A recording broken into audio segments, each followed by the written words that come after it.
Bonjour et bienvenue à tous nos amis pour cette nouvelle vidéo sur la guérison par l'énergie vitale. Et je vous rappelle que ces 21 vidéos sont un cours complet de guérison que chacun peut pratiquer, qu'il obtiendra des résultats sur lui et sur ses amis. Et en plus, c'est complètement gratuit. Bonjour Laurie. Bonjour Jean-Pierre. Alors Laurie, qu'est-ce que tu as découvert cette semaine? Eh bien, en lisant l'origine secrète de la Bible, j'ai découvert que la religion a caché beaucoup de choses essentielles à l'humanité. Oui, en effet. Ce qu'on nous enseigne aujourd'hui de la religion, c'est complètement faux par rapport à l'enseignement que Jésus lui-même est venu délivrer. L'enseignement de Jésus a été complètement défiguré et j'ai écrit cette histoire-là dans ce livre, L'origine secrète de la Bible, et je vais vous résumer la grande supercherie. Lorsque Jésus est venu, il a enseigné les principes de la réincarnation, mais l'essentiel de ce qu'il a enseigné, c'est la fin de la réincarnation. Parce que dans l'hindouisme, dans les religions asiatiques, on parle beaucoup de réincarnation, mais jamais de la fin. On se réincarne, puis ça finit quand? Personne ne le dit. Jésus est venu indiquer que la réincarnation a une fin, et quand est-ce que la réincarnation se termine? Elle se termine quand vous devenez suffisamment conscient pour découvrir que vous êtes un être de lumière, que vous êtes un être absolument divin, et que votre destin, ce n'est pas de vous réincarner à l'infini, mais c'est d'ascensionner pour passer dans la 5e dimension. Alors ça paraît un peu fou quand on n'a jamais entendu parler de ça, mais si on cherche à comprendre et à découvrir, on va s'apercevoir que effectivement, il y a vraiment un problème de choses qui ont été cachées. Ah oui, puis en fait, l'Église, qu'est-ce que ça lui a apporté de cacher ces choses-là? Eh bien, l'Église, en cachant l'ascension pour tout le monde, elle cachait que nous sommes tous des êtres divins. Elle pouvait faire de nous des pauvres pécheurs, des êtres de poussière, qui étaient taillables et corvéables à merci. En Europe, pendant des siècles, les paysans étaient obligés de travailler pour le Seigneur, de cultiver pour le Seigneur, de traire les vaches du Seigneur, après leur journée de travail, et tout ça gratuitement. C'était des esclaves virtuels. Un esclave virtuel, c'est quelqu'un dans la population que tu peux prendre et obliger à travailler pour faire n'importe quoi. Un esclave non virtuel, c'est comme en Amérique, les Noirs. Bon, ben là, ils appartenaient à quelqu'un qui en était responsable, devait les nourrir, les habiller, les loger, puis les traiter d'une certaine manière jusqu'à leur mort. Les esclaves virtuels, c'est pire, tu t'en fous complètement. Ils peuvent crever de faim, peuvent être vieux puis n'avoir aucune ressource. Le propriétaire du château, il s'en fout complètement. Et l'Église a permis de dominer ainsi la population européenne pendant 2000 ans. Alors, à une époque, avec mon ex-femme, on recevait des amis de temps en temps, puis je leur posais toujours la question fatidique, la question qui tue. Je leur disais, qu'est-ce que vous faites après la mort?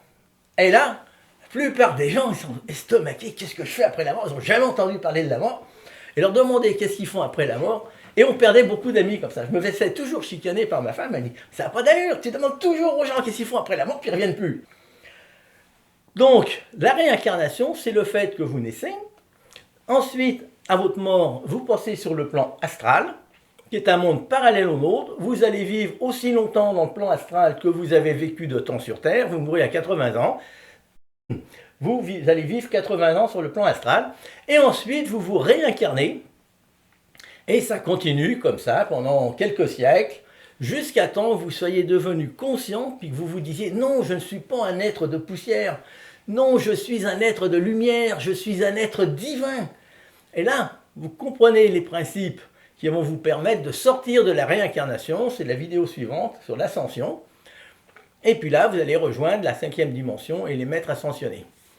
Donc ça, c'est accessible à tous les êtres. Comment l'Église a-t-elle caché l'affaire? Il faut dire que jusque dans l'Empire romain, jusqu'en 325, il n'y avait pas du tout de Nouveau Testament comme on l'a aujourd'hui.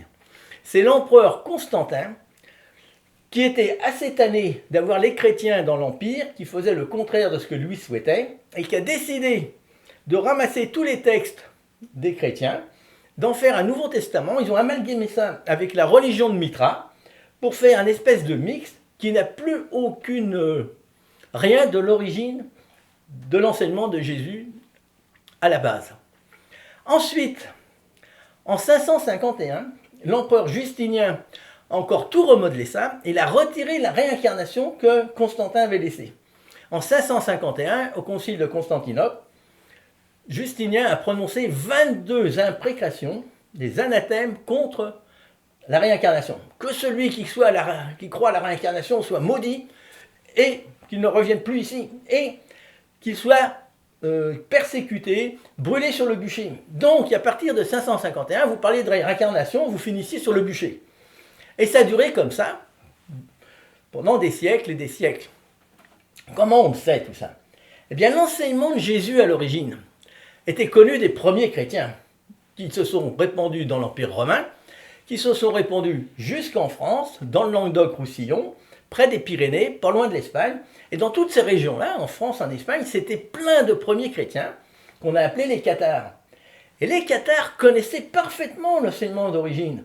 Ils savaient qu'ils étaient des êtres de lumière. Ils savaient qu'ils pouvaient guérir avec rien. Ils savaient qu'ils pouvaient faire leur ascension.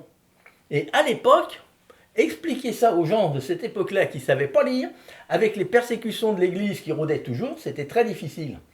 Finalement, un jour, l'Église a décidé de prendre les choses en main. À partir de l'an 1000, elle a persécuté les cathares.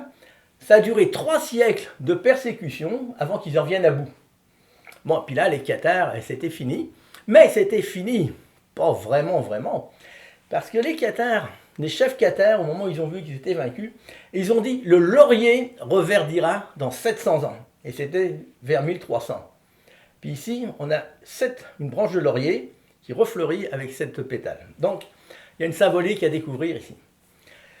Finalement, l'enseignement de Jésus a été complètement trafiqué par l'Église, qui a occulté complètement le véritable enseignement, qui nous a manipulés totalement, et les gens aujourd'hui ignorent complètement qui ils sont, ils croient qu'ils vont mourir et qu'ils vont ressusciter à la fin des temps, dans 10 ou dans 100 000 ans, comme si un cadavre dont il ne reste plus que les os pouvait se recouvrir de peau, puis sortir de sa tombe en chantant que Jésus, ma doigt demeure. Donc Jean-Pierre, toi, comment tu as appris la vérité sur le véritable enseignement de Jésus? Comment j'ai appris la réalité? C'est que quand je suis rentré au catéchisme à 8 ans, j'ai tout de suite compris intérieurement que tout était faux dans cette histoire-là. Mais je ne savais pas pourquoi c'était faux. Finalement, à l'adolescence, j'ai commencé à fouiller la question, et puis en m'intéressant au Nouvel Âge, j'ai découvert des choses. Et quand on commence à découvrir et qu'on cherche, on attire une foule de renseignements. Et finalement, le jour où j'ai eu des ouvertures de conscience qui m'ont poussé à écrire les 3 tomes du Nectar de la conscience, j'ai reçu beaucoup d'informations. Mais ces choses-là, même si elles sont secrètes aujourd'hui, elles sont connues de beaucoup de monde. Elles sont connues des érudits, elles sont connues d'un tas de professeurs, mais qui sont trop heureux pour en parler. Parce qu'ils ne veulent pas perdre leur chair, ils ne veulent pas perdre leur réputation, ils ne veulent pas se faire critiquer. Donc il y a quand même beaucoup de gens qui savent ça. Et puis si vous fouillez la question, vous allez le découvrir. Et moi je l'ai découvert et en plus je l'ai écrit. Donc Das, si j'ai bien compris, il existe plusieurs possibilités à la fin de notre vie. Oui, il y a 2 possibilités, il n'y en a pas 50.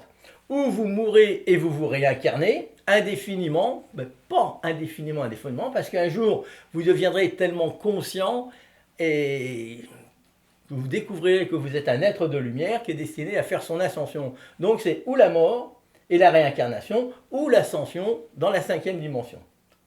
D'autres questions? Non, c'est tout, merci. Un dernier conseil? Oui, en fait, si vous avez apprécié la vidéo, aimez-la, partagez-la, inscrivez-vous, allez visiter notre site web et notre page Facebook et écrivez-nous. Alors merci, à bientôt, bye bye. Merci, merci, merci, merci, merci, merci, merci, merci, merci, merci,